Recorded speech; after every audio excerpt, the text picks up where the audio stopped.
Hey, how's it going, everybody? So we are here at Claris Networks, and we are going to try something new here and see how it goes. We're going to do a What's Up in Tech, and basically the idea is, things that you may have missed this past week that happened in the technology community. So let's get rolling. So right off the bat, probably the biggest news that created the most buzz this past week was Google basically coming out and saying that there is no reasonable expectation of privacy in internet-based email. And so what's interesting about that is a lot of the news agencies have somewhat misquoted the guy.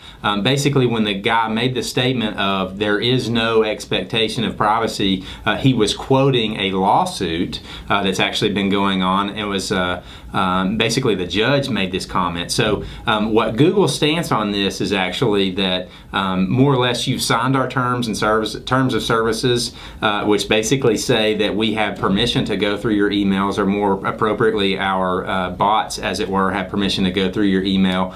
So any of us who have read those terms and conditions, you would know this already. Obviously, if you use Gmail, you know that, hey, if I talk about wakeboarding, suddenly I see wakeboarding ads popping up on my inside the interface. So it made a lot of news. A lot of it was a little bit of hubbub, more or less people just making a big deal about what the guy said.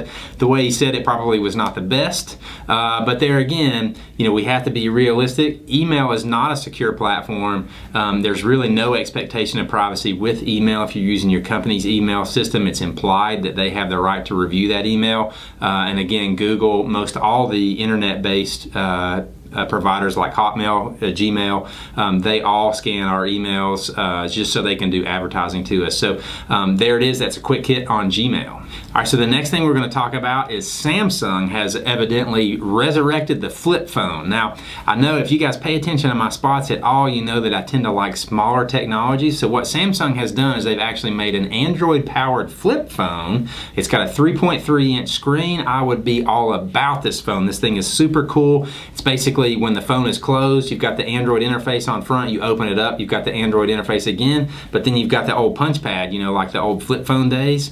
This thing basically has 5 megapixel camera on one side, a 1 megapixel camera on the other, 1.2 gigahertz processor.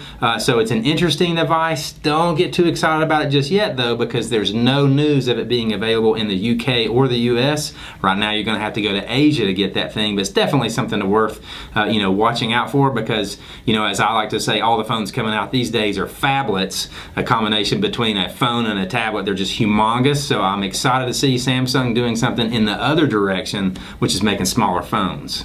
Okay, now this one's a little weird here. So scientists have apparently uncovered a way to 3D print, get this, a kidney. Not kidding, it's a kidney. So, obviously we've done a lot of talking about 3D printing. It's super cool. I personally believe this is the way of the future for manufacturing, doing micro manufacturing, but scientists are taking this to a whole new and somewhat freaky level. Basically what they've done is they've created a way to take cells, they put them in this funky jelly stuff, and then they print it all out. And so what they get is a actual living, functioning kidney. This thing can live in a lab for something like 3 months, and then they can, apparently what the idea is in the future they'll be able to transplant this in a human. Now, unfortunately, right now the kidney looks like a blob and not a kidney, but it functions. It has all the enzymes. It can filter. It can do all the stuff that your kidney can. It's kind of small, but it's an exciting future, because you think about kidney transplants today. Essentially somebody has to give up a kidney, or somebody has to pass away for a kidney to become available. Really exciting stuff to think about in the future. Scientists may be able to just make those bad boys, pop it right in. All right, so last but not least, we've got a little bit of a fun story here.